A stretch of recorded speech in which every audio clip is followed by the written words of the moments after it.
the illusion of romantic fairness. There comes a point in a man's life when he realizes he's been lied to. Not by one person, but by a culture, a system, maybe even by himself. He's done everything right. He showed up. He was kind. He gave his best. And yet, he was abandoned, ignored, left trying to understand why love, the one thing he believed in most, felt more like a punishment than a reward. If you're a man who's ever sat alone after doing everything you thought would make you worthy, wondering why none of it mattered, this is for you. Because it's not your fault. You weren't weak. You were playing by the wrong rules. From childhood, we're told that love is fair, that if you give, you'll receive. If you're good, you'll be chosen. But what if that idea was never true? What if it was a beautiful illusion designed to keep you chasing something that biology never promised? This is where Arthur Schopenhauer rips away the curtain. Unlike the poets who glorify romance or the psychologists who romanticize attachment, Schopenhauer faced love like a battlefield analyst. He didn't see lovers. He saw patterns. Nature didn't give us love to fulfill us. It gave us love to propagate the species. And the emotions we wrap around it, hope, longing, obsession, are not sacred. They're strategic, designed to pull us into a process we barely understand. He wrote, "Love is a trick nature plays to ensure reproduction. Not out of cruelty, but out of efficiency. Because nature doesn't care about your feelings. It only cares that your DNA moves forward."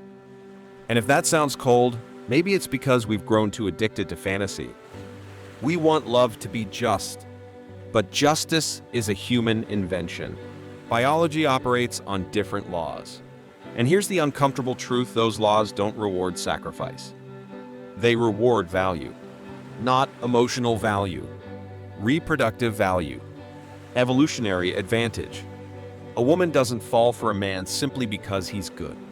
She falls because something in her biology senses potential, safety, status, vitality, a future. That's why some men who give everything are overlooked, while others who give nothing are adored. And that's not a judgment on women. It's a mirror for men. You've been taught to offer yourself in hopes of being loved, but love doesn't arrive through sacrifice. It arrives through alignment with power, purpose, and presence. And until you understand that, you'll keep chasing ghosts. This isn't about blaming women or rejecting romance. It's about waking up. Because when you finally see that love isn't fair, you stop expecting it to be. And that's where your real power begins. Not in the game you were told to play, but in the life you finally choose to build. Nature's cruel algorithm. Take a moment and think back to the last time you felt lightning strike, when you saw someone and your body reacted before your mind even understood why. Maybe it was her smile, the way she moved, or something you couldn't name. In that instant, it felt like destiny. But that's not what it was. What you felt wasn't fate. It was a calculation. Silent. Unconscious. Ancient. Schopenhauer saw it with piercing clarity. Love is not magic, it's biology. An equation coded into us by nature for one brutal reason: reproduction. What feels like romantic awe is just your nervous system recognizing a potential match, optimized for fertility, compatibility, and survival. And for women, the same process runs, just with a different metric. While men are pulled toward youth and beauty, biological signals of reproductive health, women are drawn towards strength, resources, status, stability. Not because they're shallow, because for millions of years, they had to ensure that any man they bonded with could protect both them and their children. This is not modern. It is primal, and it still drives us today, silently, beneath every dating app swipe, every instinctual turn of the head. Schopenhauer didn't speak about this as a man scorned. He spoke as a man awakened. He understood that nature didn't build love to fulfill our dreams. It built love to fulfill its own purpose: gene propagation. We are its vehicle, not its authors. So when a man gives everything, his time, his energy, his loyalty, and still ends up alone, it's not necessarily because he lacked heart. It's because he didn't understand the game. We live in a world that teaches men to love purely and expect returns. But nature doesn't operate on fairness. It operates on efficiency. That's why the man who sacrifices often loses to the man who simply shows power. Because what attracts isn't generosity, it's value. Not monetary value, but perceived evolutionary advantage. And when a woman senses that a man has no purpose beyond her, no momentum beyond the relationship, something in her retreats. Not out of cruelty, but out of programming. Her instincts don't want to mate with someone orbiting her. They want to follow a man who is already moving, who doesn't need her to complete him. That's the raw truth. And it hurts.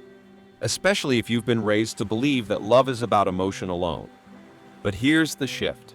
Once you see that nature designed this game, you realize you've been playing it blind. You've mistaken chemistry for connection, attention for devotion, lust for love. And this misunderstanding is the source of so much modern male suffering. Not rejection itself, but the illusion that rejection is personal. It isn't, it's mathematical. And until you see that, you'll keep pouring your soul into systems that don't reward it. But once you do see it, you can begin the real work. Not of chasing validation, but of building the kind of manhood that no algorithm can ignore. The tragedy of possession. It begins with fire. The late-night texts, the butterflies, the endless hours just talking, the feeling that someone finally sees you, and in that golden phase when you haven't yet claimed her, when you're still becoming the world feels alive again. But then something strange happens. You get what you wanted. You win her affection. She says yes. She moves in. The commitment is mutual. And the passion starts to fade. Not all at once. Slowly. A glance feels less electric. A kiss less urgent. Conversations shrink. Silence grows. And a terrifying thought creeps in. Why does love feel strongest before it becomes real? Arthur Schopenhauer saw this pattern not as a flaw in modern relationships, but as an embedded law of human desire. He called it the tragedy of possession. Because once a desire is fulfilled, the illusion that fueled it dissolves. What we mistake for love is often longing. And longing lives in the chase, not the capture. Neuroscience confirms this. The chemicals most responsible for infatuation, dopamine, norepinephrine, are most active when we pursue, not when we attain. Our biology rewards the hunt, not the prize. And this is where the collapse begins. A man who believes love is sustained by having rather than becoming starts to decay the very attraction he built. He becomes passive, comfortable, predictable. He stops growing because he thinks the goal has been reached. But in truth, love isn't a destination. It's a dynamic. And when a man stops evolving, he shifts from being her fascination to her familiarity. The polarity breaks. Desire dies. And here's the heartbreak. She doesn't leave because she's cruel. She leaves because something sacred in the relationship stopped moving. And she felt it. Just as he did.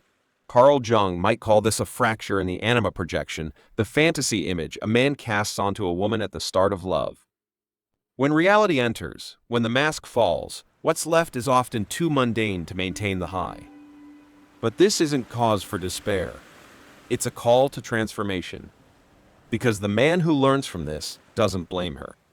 He doesn't resent the loss of magic. He recognizes that he's been trying to hold on to what was never meant to be static. Desire is fed by distance. Passion by polarity. And when we collapse into comfort without conscious effort, we lose the very thing we came seeking. Schopenhauer didn't say this to mock romance. He said it to liberate it. Because if you understand that possession kills mystery, then you also understand the secret to sustained love. Keep moving. Keep evolving. Don't become her security blanket. Become the fire that refuses to go out. Not by clinging, but by continuously becoming someone worth choosing again and again. When service becomes slavery. He thought being kind was enough. He thought that if he just showed her how deeply he cared, if he was always available, always agreeable, always ready to serve, she'd stay. Maybe even love him more. But instead, something else happened. The more he gave, the less she respected him. The more he tried to please, the more she pulled away. Until one day, he woke up alone. Confused, bitter, asking himself, what did I do wrong? Schopenhauer saw it centuries ago. Love, in its natural state, is not a reward for sacrifice. It's a response to strength, to presence, to inner power. To be loved, he wrote, one must not be just, but clever. And clever here doesn't mean manipulative. It means understanding human nature deeply enough to stop treating love as a transaction. Because the truth is brutal, especially for good men. Devotion alone is not attractive. Not if it's rooted in insecurity. Not if it's begging to be validated. In fact, nothing kills desire faster than neediness disguised as kindness. This isn't to say that love can't involve service. But service offered from a place of strength is different than service offered from a place of fear. The first inspires admiration. The second invites pity. Or worse, contempt. Carl Jung might describe this as a misalignment between the conscious self and the shadow. The man who denies his own assertiveness, who suppresses his desires to avoid conflict, ends up projecting a false self into the relationship. And that false self, so eager to be liked, eventually collapses under the weight of unmet needs. Women can feel it. They sense when a man is not standing in his power, when he makes her the center of his world instead of inviting her into one he's already building. And unconsciously, they test him. Not out of cruelty, but biology. Is he grounded? Will he bend under pressure? Does he have boundaries? And if he doesn't, she loses trust not because he failed to serve, but because he failed to lead. This is where service becomes slavery.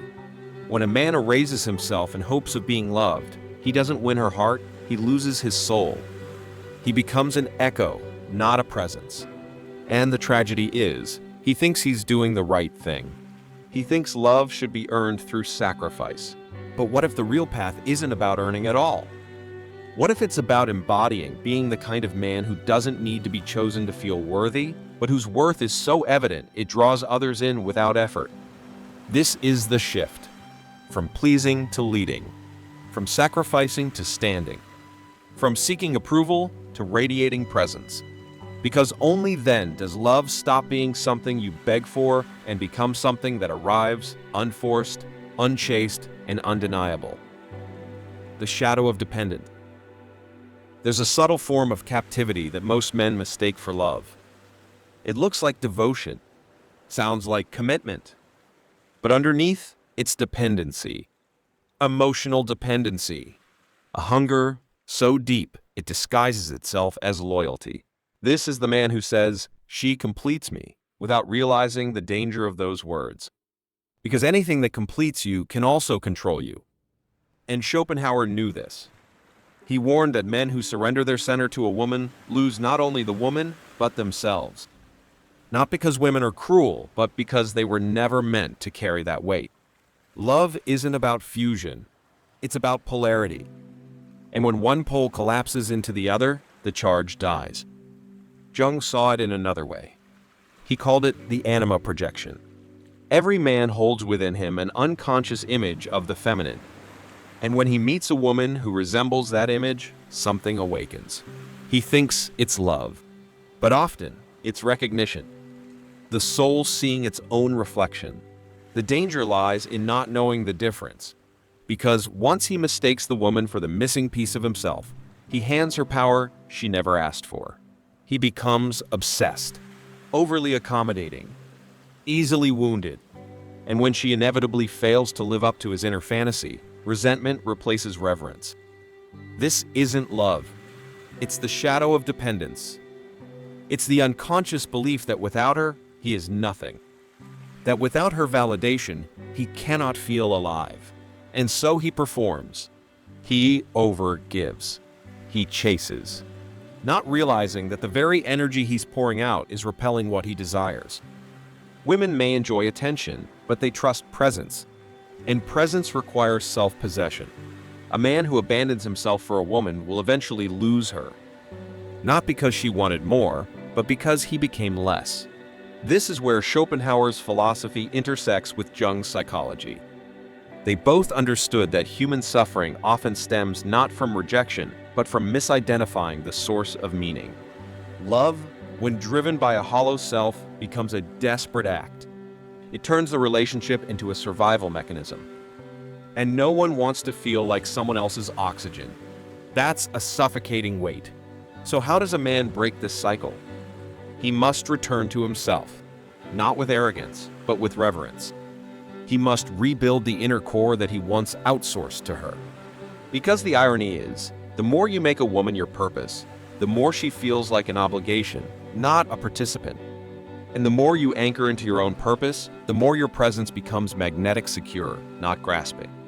That is when attraction shifts from anxious need to inspired alignment. The man who sees his dependency for what it is, a wound, not a virtue, gains power. And in that power, he no longer asks, "Does she complete me?" He asks, "Can we walk side by side as two complete beings?" If the answer is yes, then for the first time, it might truly be love. Biological theater, social pain. We live in an age of contradiction. The billboards say love is about equality. The classrooms teach consent, communication, fairness. Society insists that men and women are the same in value and should be the same in behavior. But under the surface, biology whispers a different story. One written long before civilization. One that doesn't ask for your opinion. And one that, if ignored, leads to heartbreak. Schopenhauer understood this theater. He saw how the social mask of morality often hides the animal underneath.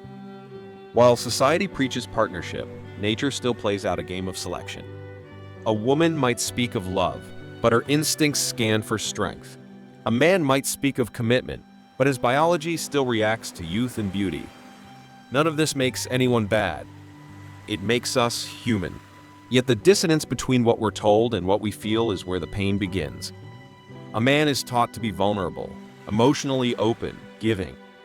But he watches the same women who encourage that behavior fall for men who exhibit none of it. A woman claims to want stability, but finds herself attracted to volatility, risk, charisma. And each gender begins to resent the other, confused, betrayed, exhausted. Schopenhauer called it the cruelty of illusion. He believed the mind creates fantasies to mask brutal truths. And nowhere is that more evident than in modern relationships. Dating apps gamify connection. Social media turns attention into currency. Marriage, once sacred, is now feared. Not because love has died, but because the gap between narrative and instinct has widened. The man who listens only to social messaging finds himself punished by nature's laws. He sacrifices, emotes, commits only to be outcompeted by the man who moves with quiet power and inner direction. And then he asks, why? The answer is that biology didn't evolve with feminism. Evolution doesn't care about gender studies. It still plays by the same rules it did 10,000 years ago. Men compete. Women choose. That's the algorithm. And unless we acknowledge it, we stay confused, bitter, reactive. But here's the paradox. Just because something is biological doesn't mean it must be obeyed blindly. Awareness changes everything. Schopenhauer wasn't saying, be an animal. He was saying, understand that you are one and then decide what to do with it. Because once you see the rules of the biological game, you can begin to master it. You stop pretending that modernity erased evolution. You stop expecting fairness from nature. And instead, you learn to live with eyes wide open. In that space between instinct and insight, you find choice. Not the illusion of freedom, but the real thing. A freedom born not from denying who you are, but from finally understanding it. Emotional warfare. She doesn't raise her voice. She doesn't make demands. She doesn't even argue. But somehow, you find yourself changing your plans, questioning your thoughts, doubting your strength. She didn't force you. You chose to yield, and yet it doesn't feel like choice. It feels like something else took over, something invisible. This is emotional warfare, and most men never see it coming. Schopenhauer described women as being instinctively crafty, not in a malicious sense, but in the sense of refined survival. He observed that while men battle with force and logic, women operate with perception. They don't overpower. They redirect. They don't conquer. They influence. And influence, when skillfully deployed, is far more powerful than force. It slips past resistance. It makes you believe the idea was yours all along. Modern psychology now confirms what Schopenhauer sensed intuitively. On average, women possess higher emotional intelligence, greater sensitivity to social cues, and more refined pattern recognition in interpersonal behavior. This isn't manipulation, it's adaptation. In a world where physical strength historically gave men the upper hand, women evolved to survive through emotional precision. They learned to read micro-expressions, detect tone shifts, track relational dynamics, skills honed not to dominate physically, but to survive psychologically. But in love and relationships, these adaptations can become weapons. A man thinks he's having a conversation. She's conducting a psychological scan. He thinks he's setting boundaries. She's testing his resolve. And when he fails these subtle tests, when he overexplains, overgives, or overreacts, he confirms what she feared, that he is not rooted, not in command of himself, not yet ready to lead. Jung would say this is the anima in revolt. The man, unaware of his own emotional landscape, is easily overrun by projections. He sees her emotional sensitivity as truth itself, rather than one of many realities. He folds, apologizes too quickly, bends too often, and in doing so, becomes emotionally dominated, not by her anger, but by her influence. Emotional warfare isn't about cruelty. It's about power dynamics played in silence. The woman doesn't need to raise her voice when she can withdraw affection, shift tone, or simply look disappointed. She doesn't need to issue threats. Her power lies in the space between words and what is not said, but deeply felt. And here's where most men lose their footing. They don't realize they're in a test until they've already failed. Because they were never taught that leadership in love isn't about control. It's about containment, about holding a frame, about staying rooted while emotion swirls around you. This is not about resisting her influence with ego or domination. It's about embodying the kind of masculine presence that doesn't collapse when challenged. The kind that listens without submission, feels without flinching, and leads without overpowering. Because when a man learns this, emotional warfare ends, not in victory or defeat, but in the arrival of something deeper, mutual respect, the tyranny of the weak. Power doesn't always announce itself with volume. It doesn't always wear armor. Sometimes it whispers, sometimes it weeps, and sometimes it walks into the room looking helpless, but leaves having taken control. Schopenhauer called this phenomenon the tyranny of the weak. He saw that in human dynamics, especially between men and women, power often flows not from force, but from the manipulation of vulnerability. A woman cries, not necessarily because she is in pain, but because she has learned, consciously or not, that tears change outcomes. She withdraws affection, not always out of coldness, but because she instinctively knows that silence has weight. And the man, unsure of himself, bends, apologizes, adjusts, not because he's done something wrong, but because he's afraid of losing her. In that moment, control shifts not through strength, but through perceived fragility. And it's subtle. That's what makes it so effective. A raised voice invites resistance, but a soft withdrawal invites guilt. And guilt is harder to fight than anger. Jung understood this as the imbalance between anima and animus. When a man is not fully integrated, when his inner feminine remains unconscious, he becomes highly susceptible to emotional coercion. He mistakes external emotion for internal truth. He sees her discontent and thinks it must be his fault. He sees her anxiety and assumes it's his job to fix it. And slowly, he gives away pieces of himself not out of love, but out of fear. He loses his ground, his clarity, his frame. This isn't about hating women. It's about understanding the psychology of influence. Because anyone, man or woman, who cannot stand in their own emotional truth will eventually resort to control through indirect means. And the more power one feels they lack, the more likely they are to wield helplessness as a weapon. This is not conscious evil. It's evolutionary adaptation.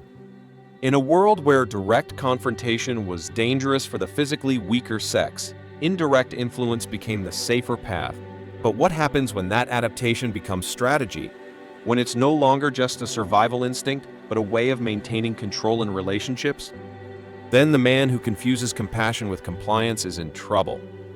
He becomes emotionally enslaved not by violence, but by manipulation. Not through domination, but through emotional leverage. He tells himself he's being supportive. In truth, he's being shaped. And the worst part? He thinks he's doing the right thing. But doing the right thing is not the same as doing the wise thing. Schopenhauer's point wasn't to encourage hardness. It was to awaken awareness. The man who sees this dynamic can respond not with coldness, but with clarity. Not with punishment, but with presence. He stops reacting to the performance of weakness. He starts standing in strength that is calm, grounded, unmoved. Because sometimes the most loving thing a man can do is not rescue, but refuse to abandon himself. Rebuild from within. There comes a point where blame no longer helps. Where analyzing female behavior, critiquing society, or replaying past heartbreak becomes just another distraction. A man can spend years diagnosing the problem and still remain stuck. Because the truth is, awareness alone is not transformation. Awakening is only the first crack. What comes next is the rebuild. Schopenhauer never said that life would be fair. In fact, he warned it wouldn't be. But what he did offer, perhaps his greatest gift to men, was a map for liberation. Not by changing women. Not by winning the dating game. But by becoming a man no longer defined by it. This rebuild begins in 3 places. The first is economic sovereignty. Money, Schopenhauer wrote, is human happiness in the abstract. Not because of what it buys, but because of the autonomy it grants. A man who controls his income, controls his time, his space, his choices. He is no longer forced into dependence or desperation. He no longer compromises his values just to survive. The second is philosophical depth. Most men live in distraction, consumed by noise, reaction, imitation. But the man who thinks, who truly reflects, cannot be manipulated easily. He sees through illusions, cultural scripts, emotional games. He understands not only what is happening to him, but why. He becomes dangerous in the best way, not reactive, but rooted. Not swayed by opinion, but guided by principle. And the third is physical mastery. The body is not just an ornament. It is the vessel of will. Weakness here breeds weakness everywhere. A man who is out of shape, out of breath, out of energy is easier to control, not because he lacks character, but because he lacks capacity. Strength breeds clarity. Discipline builds self-respect. The gym becomes more than a place to train, it becomes a temple for transformation. These 3 pillars, money, mind, muscle, are not about becoming alpha in some shallow, performative way. They are about becoming whole, independent, integrated. Schopenhauer didn't romanticize life. He knew it was brutal. But he also believed that the man who accepts this brutality without illusion is the one most capable of building something beautiful within it. A life not built on fantasies or female validation, but on purpose. That's the shift. From seeking to embodying. From needing to offering. From chasing love to becoming the kind of man who magnetizes it without trying. Because once a man begins the rebuild, everything changes not overnight, but inevitably. And that change doesn't come from domination. It comes from alignment. He no longer competes for affection.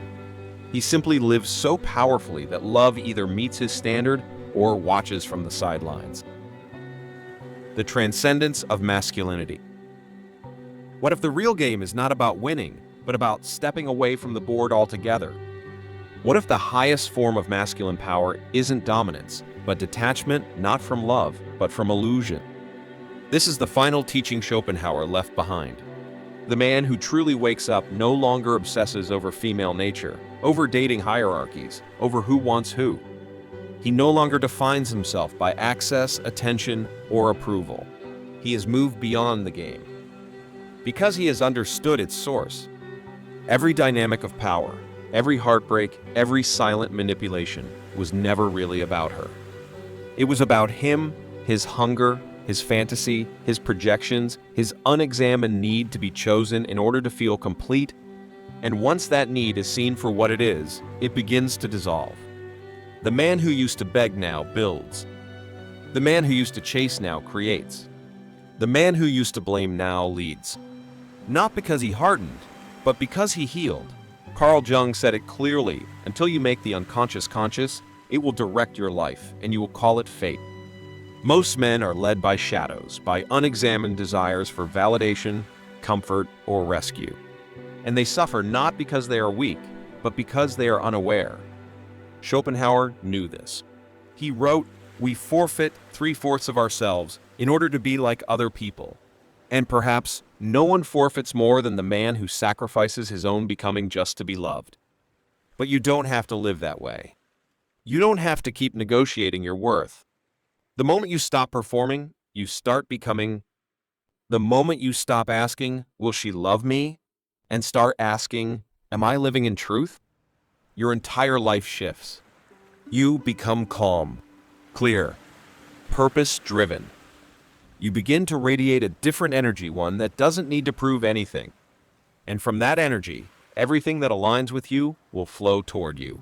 Love, yes, but also respect, opportunity, brotherhood, and most importantly, peace.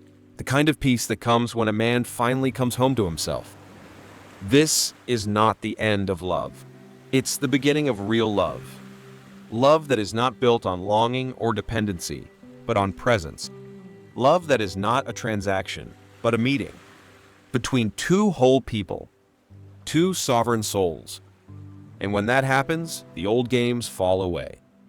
What remains is not strategy, but simplicity. Not tactics, but truth. So here's the question you must ask now. Not how do I make her stay, but what am I becoming when no one is watching? That answer, that quiet evolution, is your power. It always has been.